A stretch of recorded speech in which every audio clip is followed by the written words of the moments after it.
An important aspect of this conflict is the Iranian nuclear program, which is obviously very concerning. You know, like you said, their mission comes from God. So I think they would be more than willing to use nuclear weapons because their mission comes from God. They wouldn't really subject themselves to deterrence, for example. So if Iran were to go nuclear, which it seems they're very close to achieving, how would that impact the dynamic of the region? Well, 5 million people dead. They could destroy the state of Israel completely. There are 9 million people in Israel, and they could be wiped out like that. And then the implications of that would be massive. Obviously, it would be expected that there would be a nuclear response. And this is, of course, this is the nightmare that people have, and we can hope that it doesn't come to that, because everything goes out of control after that. Where are you going to go from there, you know? But the Islamic Republic, this is one of the reasons why the Islamic Republic is so dangerous. Because, see, I mentioned before that they're 12er Shiites. Do you know what a 12er Shiite is? You do. But anyway, 12er Shiites, this is the idea. The Sunni Shiite split was over who gets to be in charge after Muhammad. And the Shiites insisted that one of Muhammad's followers, whose name was Ali ibn Abi Talib, was chosen by Muhammad to be his successor. And the Sunnis, for a variety of reasons, The Sunnis don't believe that. Right, the Sunnis don't believe that. They say that he didn't choose a successor, and it's up to the community to choose the best man to be his successor, the caliph. There's no caliph at all now, but anyway, this is the reason for the split. So, the Shiites believe that there were a series of people they call imams. Now, an imam in Sunni Islam is like your local pastor or parish priest or the local rabbi or whatever. But in Shiite Islam, the imam is like the pope. He's the head of the community, of the spiritual community, as well as the military and political community, and he's the successor of Muhammad, but he's also a relative of Muhammad and of Ali, because Ali was Muhammad's son-in-law. He married Muhammad's daughter.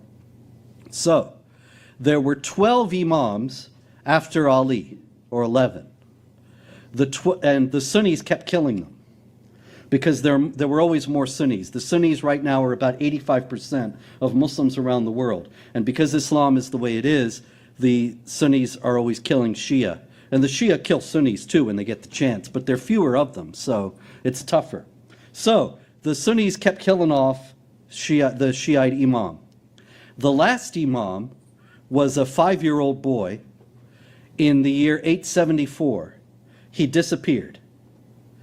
The Shiites say he went into occultation, into hiding. He's still alive. He's 1,200 years old now, but he's still alive. And he's going to come back at a time when the Muslims are persecuted more ferociously than they've ever been in history. Now, probably he was just killed by the Sunnis. But that's the Shiite story. He is the 12th Imam, and the 12th Imam in Shiite mythology is going to come back at the end of the world when the Muslims are being persecuted, that is the Shiites, and he's going to fight everybody and kill off everybody who doesn't convert to Islam, and then the world will be all Islamic, Shiite Islamic, and peaceful. All right? So, the 12th Imam is going to come back when the Muslims are more persecuted than they've ever been before. There was a president of Iran a few years back, Rafsanjani, who said that we could nuke Israel and Israel would be destroyed. And if they nuked Iran, we could lose 10 or 15 million people. We can sustain that. And he didn't mind the idea of losing 10 or 15 million people in a nuclear strike, because that would be the persecution that would bring the 12th Imam back.